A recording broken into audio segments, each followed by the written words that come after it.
Аз съм Мартин Карбовски, вие се намирате в YouTube канала на Мартин Карбовски. Изключително ми е приятно да ви... Изключително ми е трудно да ви помоля за помощта в PayPal и Revolut. Разбирам колко кариерата ми как се развива. Цял живот сме в бюджети, в частни фирми, големи телевизии. Дори сме имали нормални бюджети, имаше по едно време така за малко. А сега вие сте продуцентите и аз съм в състояние на обида непрекъснато, защото трябва да кажа помагайте ни, защото би трябвало нашия труд също да бъде платен. Това не среща голямо така разбиране, но ние продължаваме да ви обичаме и да работим, защото ние какво друго да правим. Както каза един дарител, ще работиш безплатно и това е. Изключително ми е приятно да ви представя днешния гост, защото той за мен е сложен човек, професор в сфера, която аз не познавам по никакъв начин. Това е професор Пламен Киров, професор по конституционно право. Правилно дефинирах, защото да не се... Правилно, макар че професор вече не звучи гордо. Така е. Така е. Всеки трети е професор, така че... Предложиха ми и на мене и затова викам, да. Той е бивш конституционен съдия, ръководител на катедра Конституционно-правни науки в юридическия факултет на Софийския университет. Нали така? Така е. Здравей, много ми е драго, дано да разбирам какво ми говориш, защото аз виждам как говориш, ти хубаво говориш, обаче ти дава твърде малко време. На ти може, нали? Може, разбира се. Господин професор, ти си казал следното нещо. Между редовете в решението на Конституционния съд за референдума за еврото прозира нещо доста опасно. Разбирането в множеството от конституционните съдии, че парламентът не е длъжен да вземе решение за провеждането на какъвто и да е референдум, независимо колко подписа са събрани. Може да са 2 милиона. Ние не можем да задължим Народното събрание да го приеме. При положение, че нали, по смисъла на закона събираме подписи и има референдум. Така защото трябва после и Народното събрание да го одобрява. По простата причина, че в далечната вече 1991 година така е формулирал прякото осъществяване на държавната власт конституционния законодател. Да. В Конституцията пише така, че Народното събрание взима решение за провеждане на референдум, а президента само насрочва датата за гласуване. Ако не вземе 3-4-5 поредни пъти, не дава референдум Народното събрание, сега. Това е конституционната уредба, която има предимство пред всеки закон, който всеки парламент приеме. У нас в момента има един действащ закон, който урежда пряката демокрация. Той има много дълго име, не знам дали да го казвам цялото, но то звучи така. Закон за прякото участие на гражданите в държавната власт и местното самоуправление. Където е посочено какви видове референдуми могат да бъдат провеждани, кой може да ги инициира, освен Народното събрание и президента, с подписка от граждани, от избиратели. Да. Но по кои въпроси може да се проведе референдум, по кои не може да се проведе референдум и самата процедура за гласуване, която следва процедурата, по която се провеждат изборите. Само че при изборите гласуваме за кандидати, а пък на референдуми гласуваме с да и не. Да. Това е. Това е правната уредба на референдума. И какво от нея? Тя означава ли, че аз нямам право на референдум вече втори път? Ами нямате право на референдум. Защото? Защото само Народното събрание може да реши провеждането на референдум. Тогава какъв е смисъл да събираме подписи? И макар, че в закона е казано, когато има минимум 400 000 подписа на граждани с избирателни права, тогава парламентът е длъжен да вземе решение за провеждане на референдум, но пък парламентът трябва да прецени дали въпросът, който е поставен и въпросът, който е получил такава подкрепа с подписи на граждани, не попада в някои от тези забрани, за които споменах. Сега да не ги изреждам, няма да ги запомнят слушателите и зрителите, така че там са уредени тези ограничения. Включително и в самата Конституция е казано нещо свързано с международните договори, кога се ратифицират, кога може да се подлагат на референдум и така нататък. И така по естествен начин стигаме до решението на Народното събрание, което е политически мотивирано. И аз съм обяснил защо е политически мотивирано. Защото в самия закон за референдумите в член 14 или 2 пише: ако се вземе решение за провеждане на референдум и в рамките на една година трябва да се проведат общи избори, било то местни, било то евроизбори, гласуването става на един и същи ден с изборите. Вие как си представяте, че този въпрос за отлагане приемането на еврото ще бъде гласуван заедно с местните избори или пък ще гласуват с евроизборите, при положение, че партията, която е събрала подписите в подкрепа на въпроса, участва в тези избори? Нещо не разбрах. Ами, вие не разбирате, ама този въпрос ще играе ролята на една брилянтна предизборна кампания в случая на партия Възраждане, която е събрала подписите. И какво това?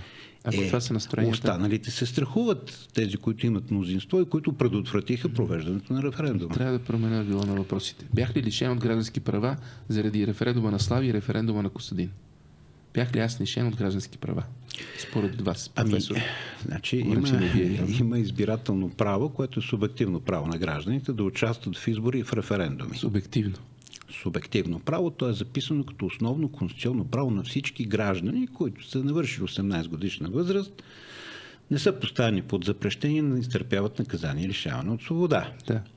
Вие имате избирателно право, но кога ще има избори, преценява конституционния законодател, като каза през какъв период се провеждат изборите, а що се отнася до референдумите, никъде не е записан въпрос, по който задължително се провежда референдум в Конституцията. Това е големия проблем на нашата Конституция. Още в член 1 алинея 2 казва конституционният законодател, че държавната власт, която принадлежи на народа, се упражнява непосредствено, т.е. чрез референдуми или чрез органите са предвидени в Конституцията. Да. Но няма никъде записано по кой въпрос задължително се провежда референдум. По много въпроси може да се провежда. Може, но парламентът не е длъжен. Лишен ли съм от граждански права? Практически да, защото ви лишават да участвате в прякото осъществяване на държавната власт. Практически да. Практически да. Изглежда малко обидно към гражданина. Ами обидно е. Обидно е, защото си задайте въпроса. До сега ние колко референдума сме провели? Аз ще ви кажа 3.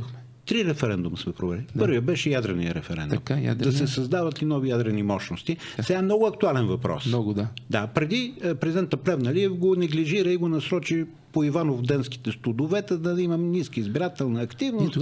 Аз съм водил предаване същия ден. Тогава не се събра необходимия брой гласували, за да се зачете резултата от референдума. Пак политически, да. Така. Същата работа беше с референдума на Слави Трифонов. Тези 3 въпроса, които останаха, нали, нямаше достатъчна избирателна активност, не гласуваха в референдума, за да се отчете, че по-голямата част от избирателите са подкрепили. Те въобще гласувахме ли на референдум на Слави? Гласувахме, заедно с местните избори. И беше надолу положението. Пардон, с президентските избори 2016 година. И пак нямаше 50... Да. То няма как да проведем референдум. Такива са изискванията на закона. И имаш още един референдум, който... Да се примирили с тази? Изглеждате ми примирен. Не трябва да се примирите. Значи, аз не мога да се примиря, защото практически ние провеждали ли сме референдум за членство на България в Европейския съюз? Не. За членство в НАТО? Не. А за въвеждане на еврото? Не. Както се вижда, няма да проведем. Добре, по какъв национален въпрос? Въобще. Важен, стратегически въпрос, ние някога ще проведем референдум. Излиза, че никога няма да проведем референдум в България. Да. Това казах и аз преди малко. Лишен съм и явно няма как да стане. Това е положението. Освен ако не бъде изменена Конституцията. Какво трябва да променим там? Трябва да предвидим една група въпроси, по които задължително се провежда референдум. Ето има конституции, които предвиждат, когато се пристъпи към конституционни промени, няма значение какъв орган извършва конституционните промени, за да влязат те в сила, задължително народът трябва да ги одобри с референдум. Възможно ли е на този етап с това законодателство пряката демокрация? Да, не. Както се вижда, то е разрешено официално в закона, в Конституцията, но практически не може да се проведе. Не е ли това заради мръсните игри на политиците и техните трикове? Нека да направя едно уточнение, за да бъда коректен. Обичам да съм коректен. В България се провеждат референдуми. Но това са местни референдуми. Знаете ли за какво се провежда? За какво? За да може едно населено място от една община да влезе в друга община или да бъде самостоятелна община. Да. Последният референдум беше в град Обзор да се отдели от община Несебър. Така. Това е. Това са референдум. Това са големите въпроси, по които ние провеждаме референдум. Това е важно за хората там. Важен е за хората, да. Макар че тук се намесват някои бизнес интереси и така нататък. Да. Не знам доколко за хората е важно или е по-важно за бизнеса. Значи това, което ни казва професор Пламен Киров, той го казва тук и има го цитат. Трябва да изменим Конституцията, за да направим ефективна пряката форма за упражняване на власт от суверена. Точно така. Като предвидим въпроси, по които задължително няма право да се обажда Народното събрание, задължително имаме право Точно така. И Конституционният съд няма да може да се произнася по тези въпроси, тъй като е записано в Конституцията, Конституционният съд не може да промени съдържанието на Конституцията. Като гражданин, Пламен Киров, допустим ли беше въпроса за референдумът? За еврото. Сега. Не, за еврото референдум. Да, ясно, разбирам. Сега, аз не мога да кажа нещо различно от това, че е допустим, защото аз съм дал становище до Конституционния съд. Единственото становище, което е на мнение, стои на мнението, че такъв референдум е допустим и следва да бъде проведен. Между другото и един единствен конституционен съдия. Кой? Янаки Стоилов, професор Янаки Стоилов. Така. Написа особено мнение, което се различава от мнението на мнозинството в съда, че е недопустим референдум. Какво стана всъщност в Конституционния съд? Какво стана там? Ето, професор Пламен Киров им казва, допустимо е, трябва да се проведе. Ето, това е препоръката. Какво стана в Конституционния съд? Има още 10 становища, които са в обратния смисъл, така че Конституционния съд е приел другите становища. Аз не мога да сърда на колегите, там също има и други професори има там. Да. Прави ли са те? За мен не са прави, но това е субективното ми мнение. Нали, сега... Що не е ли не е ли академичното ви мнение? Нали знаете, че когато има двама юристи, винаги има поне 3 мнения. Да, ама осъдения не мисли по този начин. Осъдения, да. Мисли по този ние сме осъдените да не имаме референдуми. Така излиза. Да спираме до тук разговора, да си ходим, искате ли? Аз съм леко отчаян от този разговор. Не. Аз съм казал, че решенията на съда трябва да се изпълняват. На всеки съд трябва да се изпълняват. Но това не означава, че не могат да бъдат коментирани. Ако Съдинов решава дори да ги оспорва и да прави протести. Имаме ли право на протести, след като нямаме право на референдум? Навсякъде е записано, че гражданите имат право на протест. Да. Имаме ли право да отидем да счупиме Народното събрание, както преди 96-та година?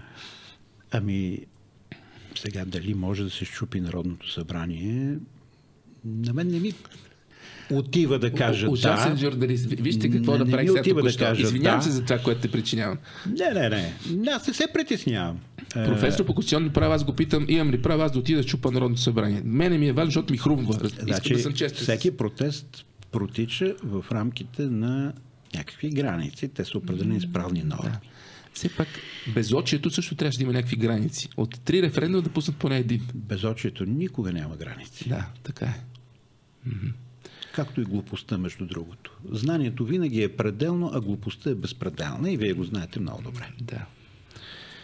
Какво да се прави с референдумите? Искаме, освен конституционна промяна, кой трябва сега... Ние сме в омагьосан кръг. Ако искаме конституционна промяна, за да ни тръгнат референдумите, трябва това да го подложим сигурно на референдум. Не, просто трябва да бъде внесен един приличен законопроект, разбира се, не в това Народно събрание. Точно от тези заинтересованите да няма референдум? Точно от тези не. То се видя те какви конституционни промени направиха, но в един друг парламент с друго мнозинство може да се внесе законопроект за изменение и допълнение на Конституцията, защото забелязвате ли, че всичките промени, 6 промени на Конституцията, не са свързани с глава 2 на Конституцията, основните права и свободи на гражданите, а са свързани с институционалната рамка на осъществяване на държавната власт и 5 от тези 6 са все в посока на съдебната власт. И положението става все по-лошо и по-лошо. Не искам да съм лош пророк, но ми се струва, че след 3-4 години ние отново ще поставим въпроса за реформа в съдебната власт. Да. Тя е като образователната реформа започнала, но не е ясно кога ще завърши. И Христо Иванов за 4 години пак ще я води тази реформа. Сигурно ще бъде. По-добре той да бъде, защото е предвидим. Но, искам да кажа за главата на основни права и свободи на гражданите. Виждате какви закони се канят да приемат. Какви? Те ще ви забранят предаването. Да. ПП и ДБ. ограничения за достъпа до сайтове, до интернет и така нататък. Значи има конституции, които вече мислят и конституционалисти, които смятат, че е необходимо да бъде закрепено като основно право на гражданите достъпа до интернет. Да. В Словения... Достъпа до кеш също така и до интернет. Точно така. Това е другия въпрос. Ето Словакия, сега се говори в Австрия, че ще предприемат тези конституционни промени. Защо? Защото разплащането, безналичното разплащане до какво води? До тотален контрол върху финансите, с които разполага една личност или едно семейство. Ще бъдат проследявани всякакви ваши разплащания. На следващото място. Право на достъп до питейна вода. Вие виждате ли какво чудо е в България? Големи градове страдат от безводие, т.е. няма питейна вода, карат им ги с водоноски. Защо? Защото мръсните комунисти 45 години са правили водопроводи, а за 30 години никой не подмени 30 км водопровод, например в София. Тръба. Да. Ето ви го резултат. Има конституция. Конституцията на Словения вкарва, между другото, това се базира на една декларация на Организацията на Обединените нации за правото на достъп до питейна вода, което е жизнено необходимо за всеки човек, за всяко живо същество. Аз си ги записвам. Кеш, интернет и вода. Има и други, разбира се. Правото на достъп до образование. Бихте ли ми обяснили на 16 годишна възраст какво образование завършват българчетата? Не, че като завършат са грамотни, нали, както се видя. Да, не са. Да.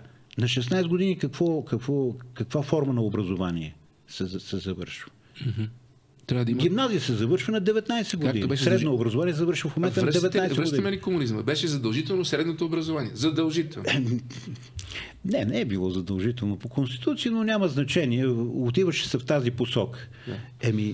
Сега, като сме в епохата на интернет, като изкуственият интелект ще се въвежда, като имаш роботизирани системи, които облегчават човешкия труд, понякога го и заменят. Нали?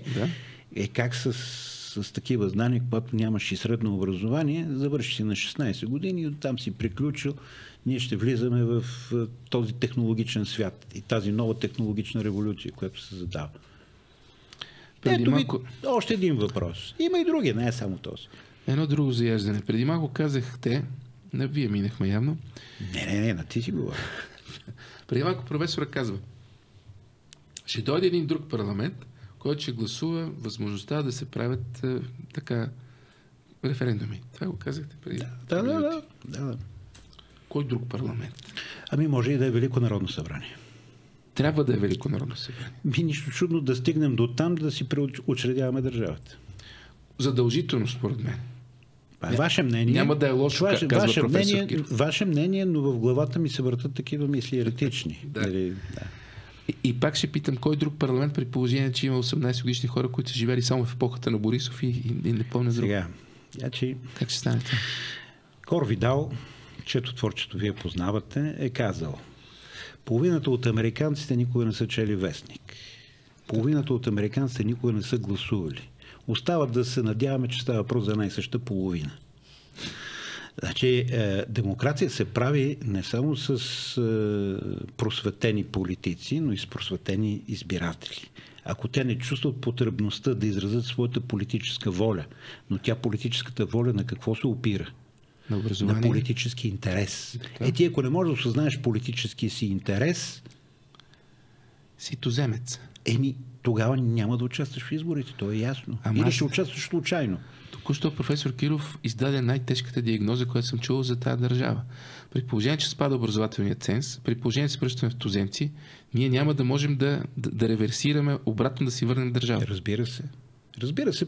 Преди мен друго е казано по друга форма и затова беше остракиран, беше... Кой? Така, моя приятел професор Иво Христов за 85 процента дебили. Да. Аз го успокоих, веднага му се обадих и му казах, че бил твърд, че доста е занижил процента, нали? Така че да не се притеснява. Това е интересно между вас, обаче аз съм тук леко ужасен. Излъчваме на живо от Голгота и ви казваме, нещо, което горе ви дал, нали, преди малко цитирахме, и ви казваме, че в момента, в който цяла нация се превръща в туземци, тя не може да реверсира и да си върне държавата. Тя ще се превръща в колониален предател. Разбира се. Демокрацията е за просветени хора, т.е. просветени избиратели, активни граждани и за просветени политици. При нас нито едното е на лице, нито другото. Ето ги плодовете на държавното управление в момента. Ние ги женеме. И тук трябва сега между нашите зрители, които са много интелигентни и викат не ни подценявай, да ги питаме колко от тях са чели Гор Видал.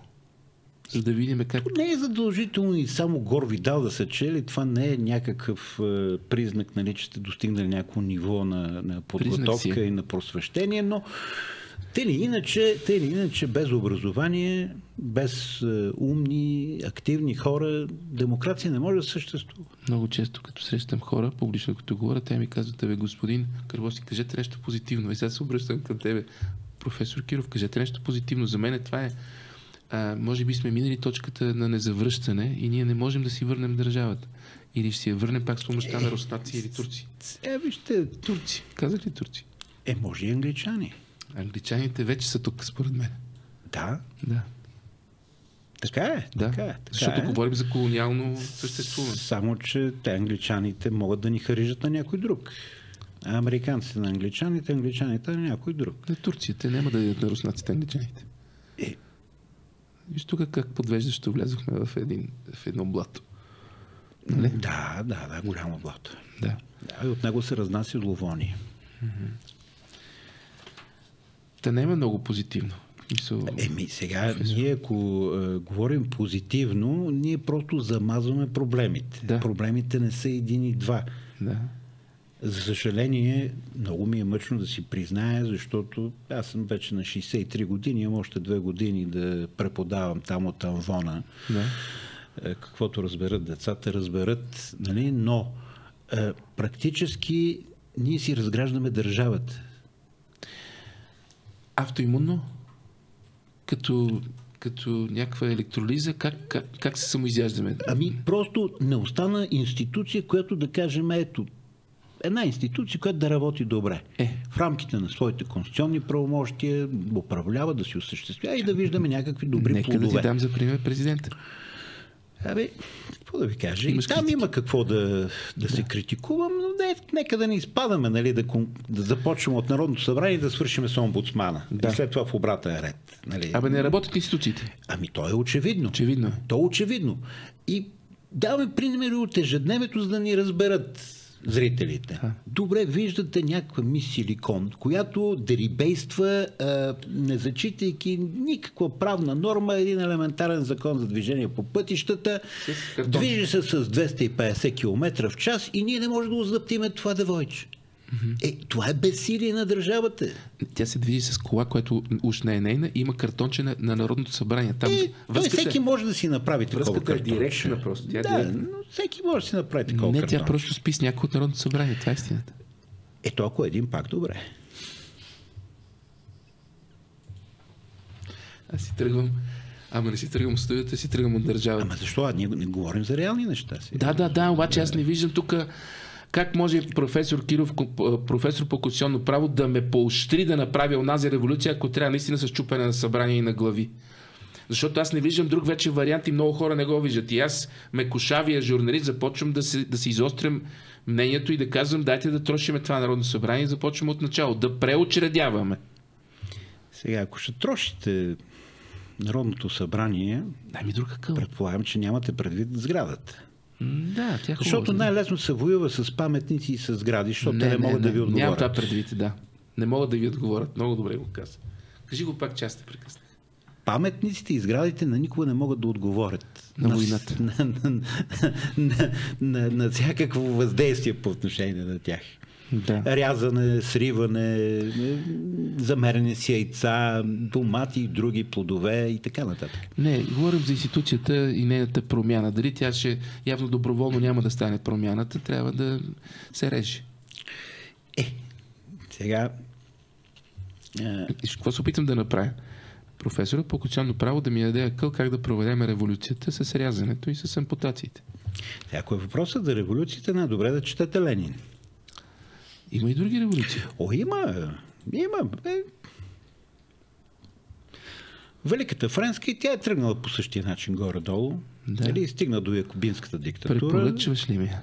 Кога от всичките ми препоръчваш? Пак диктатура, пак така. Вижте сега. Революциите не могат да решат всички въпроси. Добро начало са.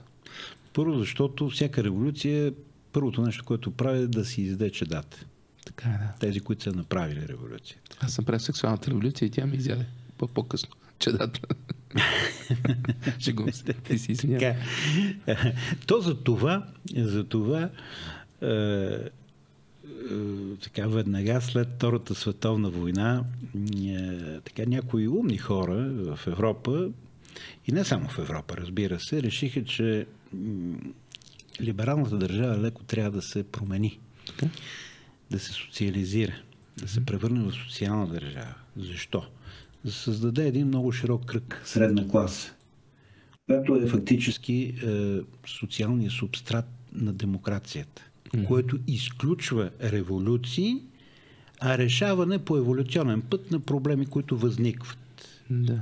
Сега в момента какво наблюдаваме? Нямаме субстрат. Ликвидирането на средната класа, което обективно ще ни доведе до революции. Това, което правят селскостопанските труженици на Европа в момента си е вид революция. Да. Продължите. Така. Съединените американски щати, какво се оказва? Че за 30 години една средна класа, която била от порядъка на около 75% от американското общество, в момента е на 40%. И тя изчезва. Няма субстрат. И като нямате социален субстрат, като нямате този буфер и като се отваря ножицата на неравенството, то рано или късно ще се стигне до революция. Сега, каква ще бъде формата? Нищо в историята не се повтаря. Да. Нали? Освен как беше, като трагедия или като фарс. Да. Но няма как да не се стигне до там. Обърнете внимание, говорим за демокрация. Тоест управление на народа. Така. И това има връзка с референдумите. Да. Сега, как така 9 или 10% от американското общество разполагат с около 90% от благата, които произвежда това общество. Да. А за останалите 90% се падат 10%. Когато има управление на народа, как този народ ще допусне такова състояние на нещата? Очевидна несправедливост. Но вече е допуснато. Но то е допуснато. Как продължава това? Рано или късно ще стигне до революция. Да. Значи тя все пак е възможна. Не я отричаш, не я... Тя винаги е възможна. Тя е задължителна според теб. Не, тя е според логична. мен не е задължителна. Логична обаче. Не, защото революцията занулява всичко. И всичко започва от начало. Да. А в България ние сме майстори на това. Едни градат, стигаме до някъде, следващите разрушават всичко и смятат, че света започва от тях. Да. И затова при нас историята има цикличен характер. Тоест ние не натрупваме нито интелект, нито материални блага. Така. Ние сриваме всичко и започваме от начало. И затова сме в това положение. Така че не съм привърженик на революциите. А какво да се прави, продължаваме с нахалство? Трябва да се опитаме по някакъв начин да постигнем баланс на интереси. С кого? С този менталитет, с този политически клас, с Бойко Борисов? С този не. С този очевидно няма да стане. Какво да го правим? Малка революция, колкото да почистим. То аз не съм виждал малки революции. Не може малко. Аз затова казвам, че революцията е стихия. Да. Тя може да тръгне в една посока, може в друга посока, в трета посока и така нататък. Знаеш колко готварски предавания има? Дай ми рецепта за това как да почистим без революцията. Аз не съм изкушен в сферата на кулинарията, така че не мога да дам рецепта. Да опитаме се пак, защото иначе нямаме мисъл как продължава всичко това. Дали все пак хора като тебе правят драматургията в този живот, в тази страна? Според мене ние нямаме национална кауза. Значи нашата национална кауза в началото на историята на третата българска държава, каква е била? Обединение на всички българи в една държава. Да. тази национална кауза се изпарява. При комунизма. Първата световна война се изпарява. И при комунизма. Оставете го. Раздадохме Македония на Тито. Да. Няма, падна, изчезна съвсем. Така е. А сега какво направихме? Сега пък продадохме с подписчето, за да се обединяваме. То да бяхме продали. Не я продадохме, да. Подарихме я. Да. Сега, големият спор е кой ще бъде външен министър в правителството след ротацията. Така. Спора не е кой ще бъде министър, спора е каква външна политика да провежда България, защото външната политика на нормалните държави е трасирана за десетилетия напред, понякога за векове. На умните нации. Да. Не случайно лорд Палмерстън е казал, че Британия няма вечни приятели, има вечни интереси. И те си ги преследват, като предават или продават приятелите си. Но в крайна сметка това се оправдава с интересите. Професоре, като по-умен от всички нас, ние знаем какъв е проблема. Нямаме, какво казахме, български национален интерес. Нямаме дефиниран. Няма формулиран, дефиниран български национален интерес. Дайте да го дефинираме. Какъв е българския национален интерес? Преди малко дойде момчето по география от немската гимназия Грегори и ми каза, защо не питаш хората, които при тебе, какъв е българския национален интерес? Това ми го подсказва Грегори. Вижте, може би първата стъпка за формулирането на такъв интерес е да престанем да се превръщаме само в територия. Да престанем нещо да правим. Да се превръщаме в територия. Ясно. Да, може и да надграждаме. А какво да правим, след като престанем да се превръщаме в територия? Отново не сме дефинирали национален интерес с това изречение. Да спрем евакуацията на българите от тази територия. Как? Не мога да ви кажа как. Но ето една цел, която трябва да се постигне, защото иначе ние наистина ще се превърнем в територия. Вакуум в природата няма. Да ги накараме да вярват в България? По някакъв начин трябва да се опитаме. Казано, идеологически. По някакъв начин трябва да се опитаме. Мисля, че профански го казах, но може би някъде натаме. По някакъв начин трябва да се опитаме. Да ги накараме да повярват в... Да я обичат и да вярват. Знам, че е ирационално. Знам, че е ирационално. Да. Но в душата на всеки човек дрема някоя капчица патриотизъм. Някоя привързаност към род и рутина. Вярно, има космополити. Но аз не говоря за изключенията, говоря за правилото. Трябва тази искрица по някакъв начин да я запалим. И запалим ли я, имаме основание да имаме самочувствие, национално самочувствие. Но с такива управляващи национално самочувствие, да се чувстваме горди като нация, не може да изградим. Това е ясно за всички.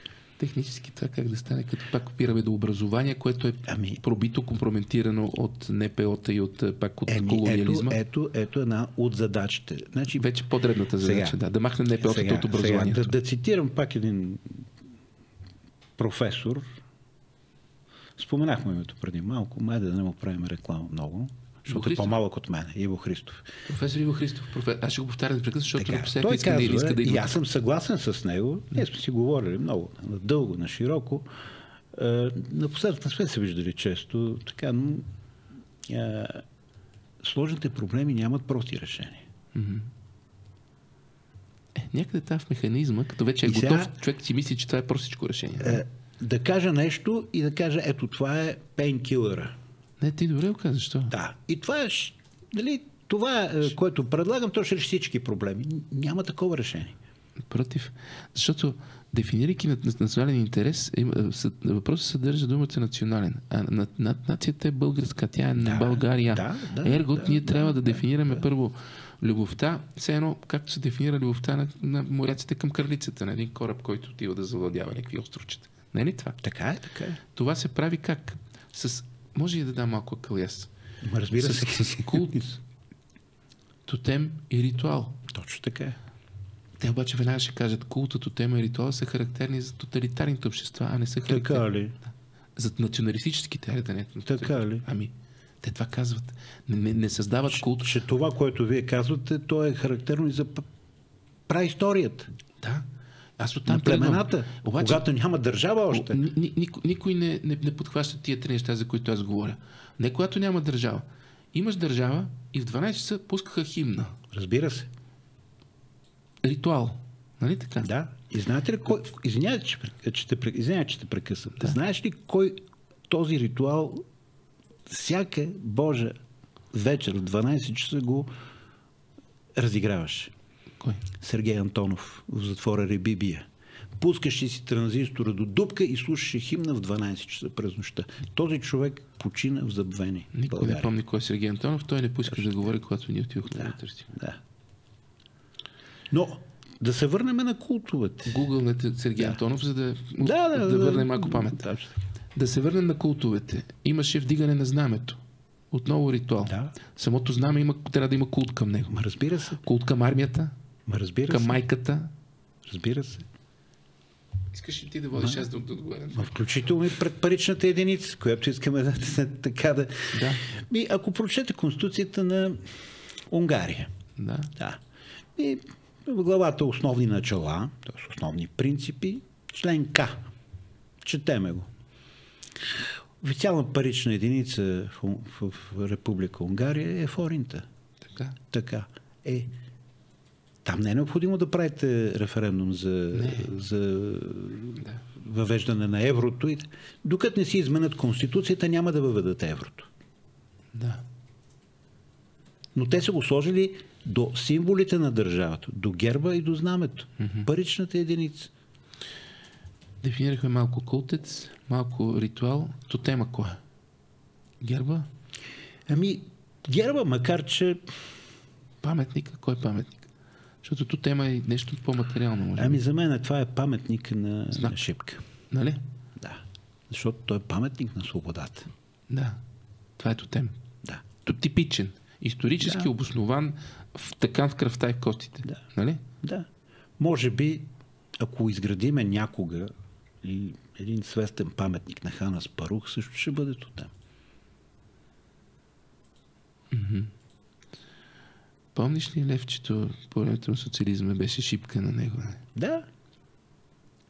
Тотема е навсякъде. Той тогава беше на тетрадките, на Левчето. Навсякъде беше, наистина. Да. Съгласен ли сме за тия трите неща? Разбира се. Може да ги разработим някакси, се опитаме да ги изговорим и да ги предложим на медии и на хора умни. Ние ще ги разработим, обаче видяхте ли каква кампания имаше срещу знамето? Че се вее на един връх едно българско знаме на един висок пилон. Защо ни трябва това? Да. Защото има категорична война срещу култа, тотема и ритуала и тогава идвам аз с моите предложения, които стават все по-кървави. Който е против култа, тотема и ритуала е предател. Значи ти даде много тежка присъда на Соломон Паси, който искаше да скупи българският лъв. Това според мен е преувеличено. Това не беше ли на сина му или нещо такова? Не да знам. Аз не правя разлика вече между двамата. Да. Що ме насочиш към Соломон Паси? Той ми е приятел. Не, просто ми хрумна. Да. Не мога да... Понеже е еврей, не мога да кажем нищо, разбираш. Защото там имат един култ към евреите, тотеми си имат, те трябва да ги пазим, Холокост е техното. Добре, не казвам те да не си пазят тотемите, но защо ще ни пречат ние да пазиме нашите или да създаваме наши? Много хубав въпрос, да. Защо ни пречите да си създаваме наши тотеми? Но той не ни пречат евреите, това е Соломон, който има просто по-либерални възгледи.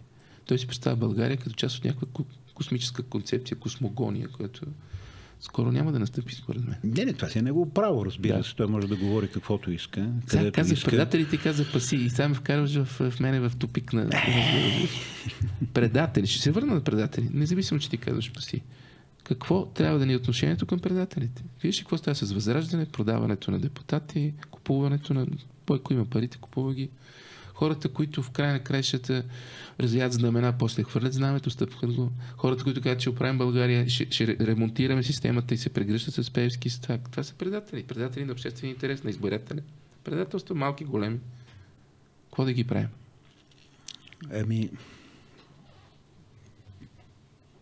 Не може да ги пращаме в лагери. Не може. Аз съм либерал, не би трябвало. Значи трябва да ги превъзпитаваме. Те в лагерите се превъзпитават хората. Не е задължително. Не, това беше едно време беше така. Не е задължително. Сега не е така. Да. Как ги превъзпитаваме? Не мога да дам рецепта. Да. Но очевидно не трябва да ги затваряме. Така ли? Така си мисля. И аз така си мисля. Макар, че има в глава първа на специалната част на наказателния кодекс престъпление и предателство. Има, престъпление срещу държавата обаче. Да. Има. Да. Последните 30 години има ли някой осъден за престъпление срещу държавата? Няма.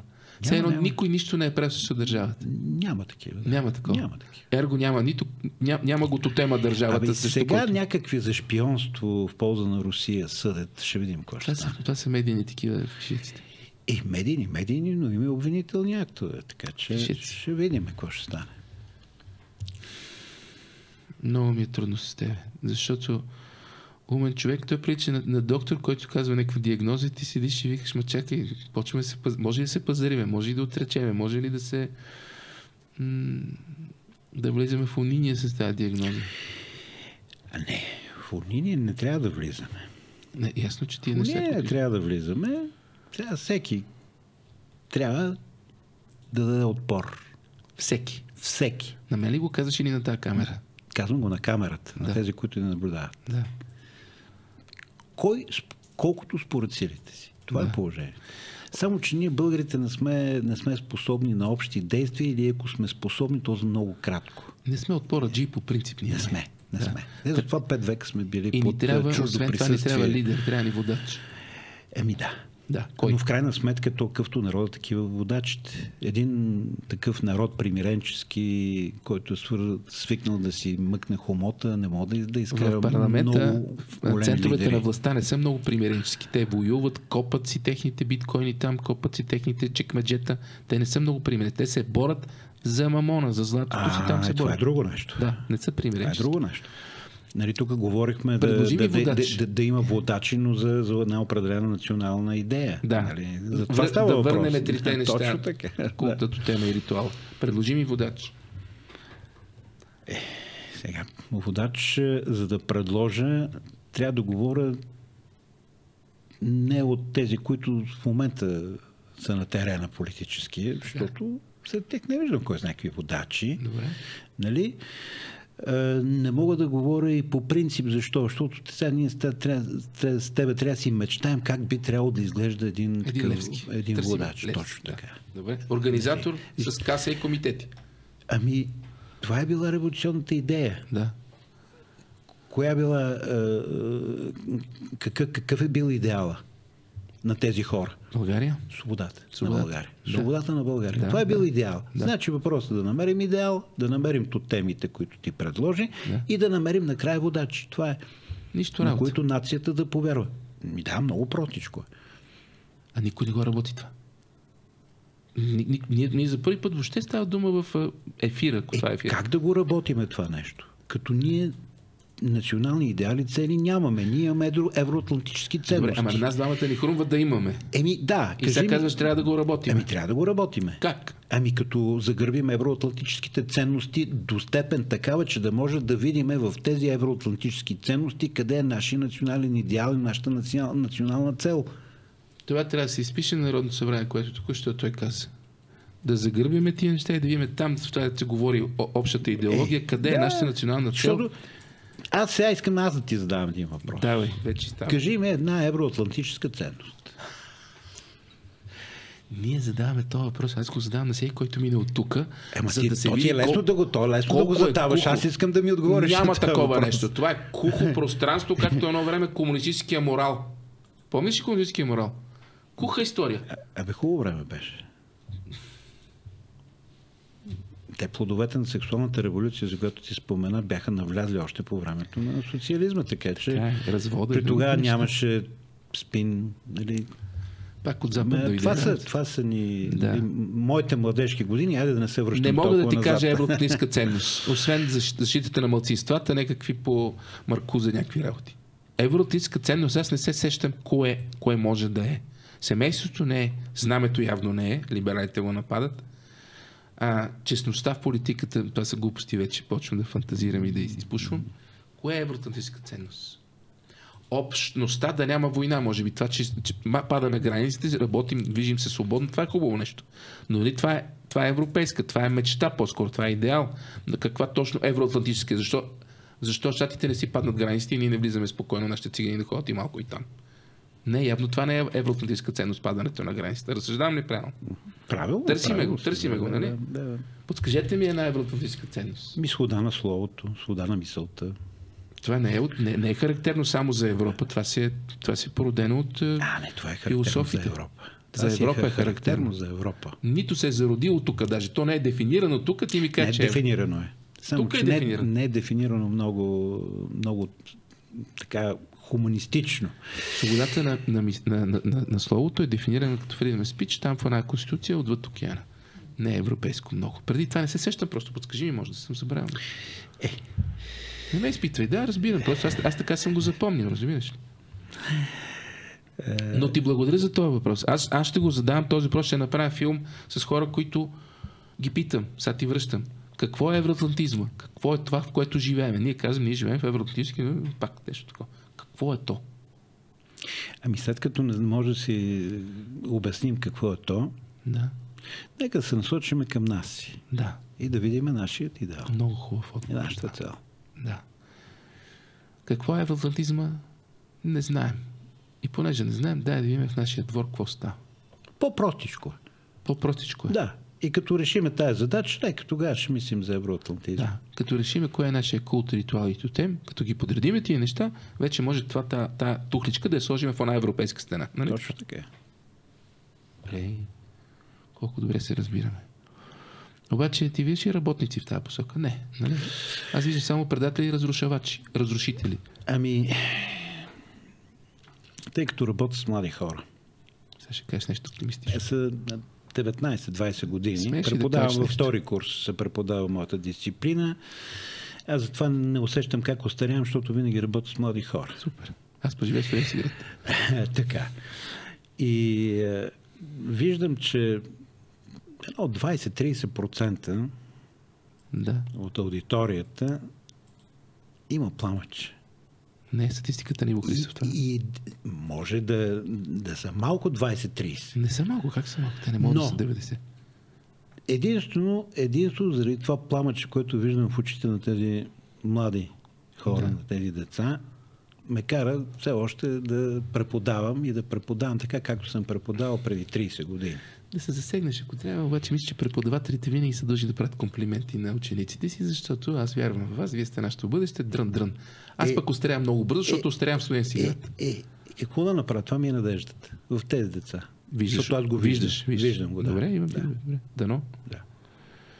А тия деца, какво да им кажем? Да им кажем нашите тези за култа, ритуалното тема, да кажем за български национален интерес. Необходимо е. Защото потопени в това, което ни заобикаля, те най-вероятно също в един момент могат да се евакуират от страната. И това ще бъде голяма загуба.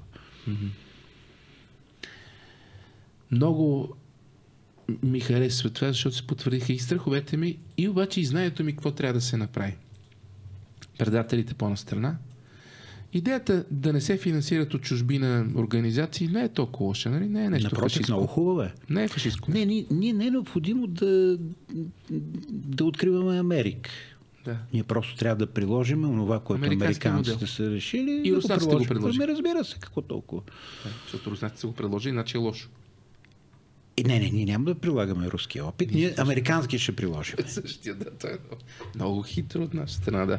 Значи махаме го това са, да речем, че малко сме се справили с предателите или поне тия, които са на заплата и търсят други интереси. Ние няма да се справим с предатели. Невероятно предатели винаги ще има, но ще махнем онази среда, която развращава и прави хората предатели.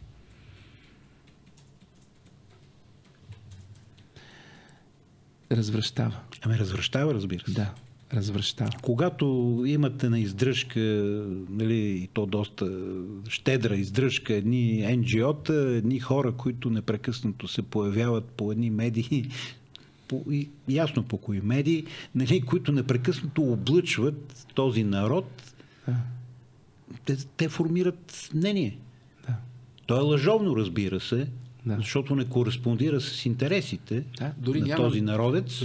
Дори няма местенце, където да кажеш нещо за знамето, за култа, за обичам България. Те не ни позволяват. Не ни позволяват. Аз бях изненадан. По Българското национално радио, не визирам конкретни лица,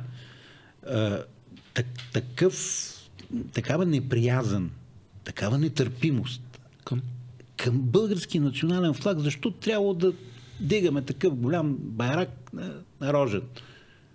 Защо не? Защо не? Ощетили сме бюджета ли? Какво сме направили? Изяли сме парите на радиото. Ще повредим природата. Как повредим тая природа? Бетон, на една поляна бетона е скрит. Как така? Той никой не си направи труда от тези пишман журналисти да отидат да видят как е монтиран този пилон. Имахме толкова много неща тук. Просто трябва да идваш още. Ще има за следващия път. Как да наречем тези, които се опитват да... Аз виждам понеже говорим за младите хора, виждам една изключителна опасност. Вчера гледах клип, в който не мога да разбера момченца или момиченца. Те са на около под 10 години, са на 8 години. Са слепенки на зърната си тук, с едни пера отзад и знаме на дъга, с жертиери, деца с жертиери, с много грими перуки, затова не може да се разбере момиче или момче е това. Те правеха нещо като с испанско знаме и с другото знаме на империята. Ние така го наричаме новата империя, защото ние сме джедайте, нали?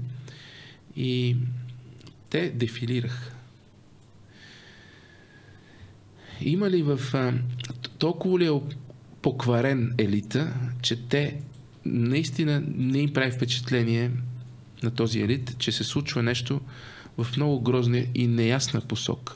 Деца, безполови, играят си на травестити. Игра, това е игра. Всяка игра възпитава и учи на нещо. Ние просто се съобразяваме с началниците и политиката, която се провежда от Европейската комисия, да? Да. В този случай някой ще се опита ли скоро да превърне еднополовите бракове в правило, да създава нов култ? Нов ритуал. Ще трябва да се пребори не само с настоящата конституция, ами с нашата конституционна идентичност, защото от Търновската конституция брака е съюз между мъж и жена, а не между мъж и дърво. Да, мъж и чекмедже. Да. Защото Белазелков беше се изговорил няколко пъти за тия неща. Той най-вероятно ще продължава в тази линия да разсъждава и в Конституционния съд, в битността му на конституционен магистрат, но има решение на Конституционния съд по повод на Истанбулската конвенция. Това беше първото решение на Конституционен съд от Централна и Източна Европа и още 4 конституционни юрисдикции потвърдиха решението на нашия Конституционен съд. Да. По отношение на тази конвенция, не като цяло, а по отношение на онези текстове, които насаждат джендър идеология и така нататък, макар че самата конвенция е посветена на хубава цел,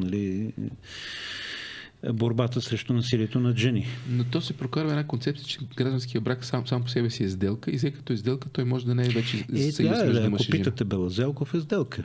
Затова казах, че може би там за може православната църква е таинство. Така, затова казах, че там може да се пробие. За гражданското общество е доброволен съюз между мъж и жена, които създават семейство.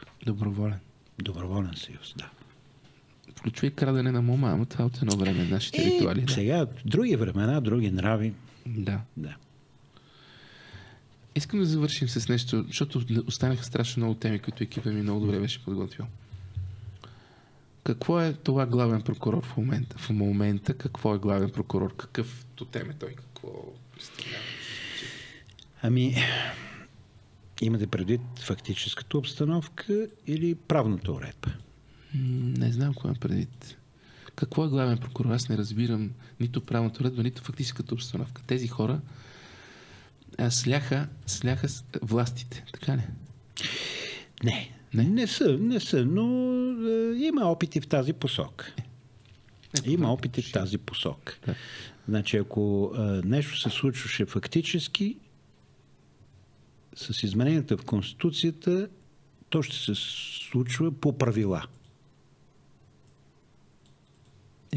Когато имате един колективен орган, в който имате предимство, т.е. по-многочислена парламентарна квота, естествено, че тя ще бъде политическа квота, защото тя се избира от политически орган, какъвто е Народното събрание.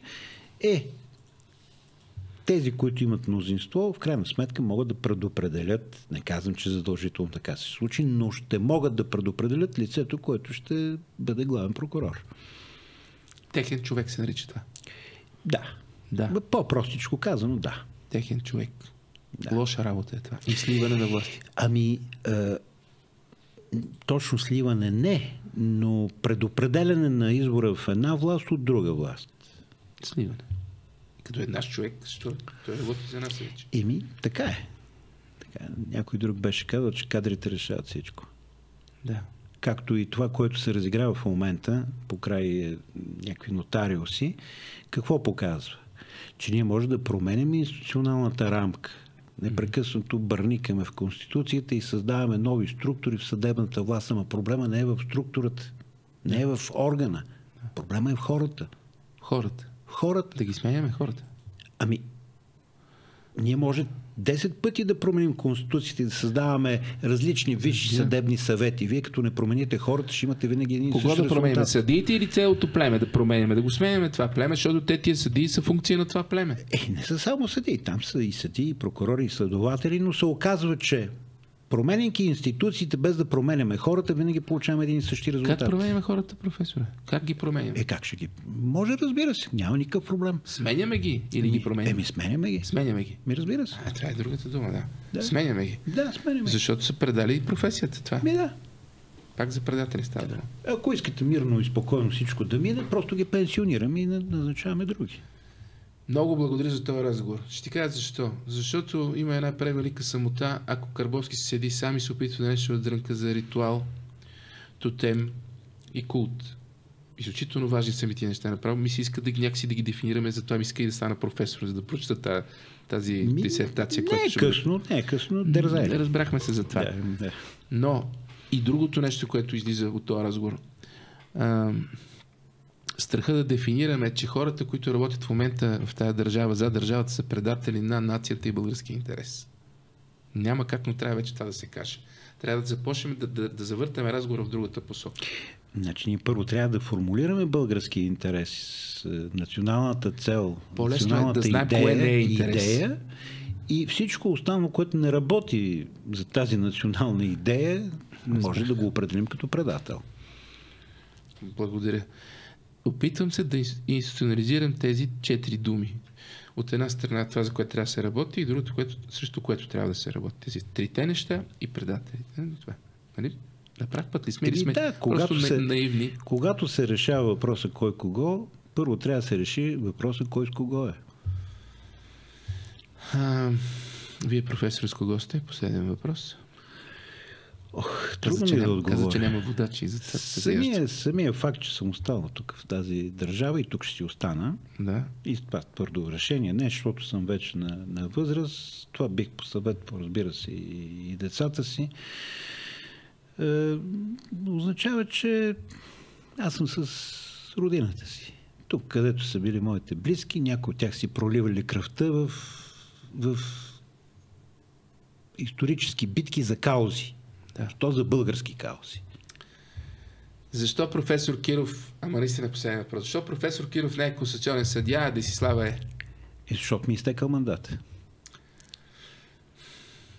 Много лошо пак е върдено това. Няма сега. Някои неща се случват само веднъж и само с един мандат. 9 години са достатъчно дълъг срок. Да, но това дава възможност за подмяна там. Пък иначе, ако не ни сменя, че се извратим. Какъв човек срещнах. Благодаря много на професор Пламен Киров, конституционно право. Благодаря ти. За мен е чест, че говорих. Аз също благодаря.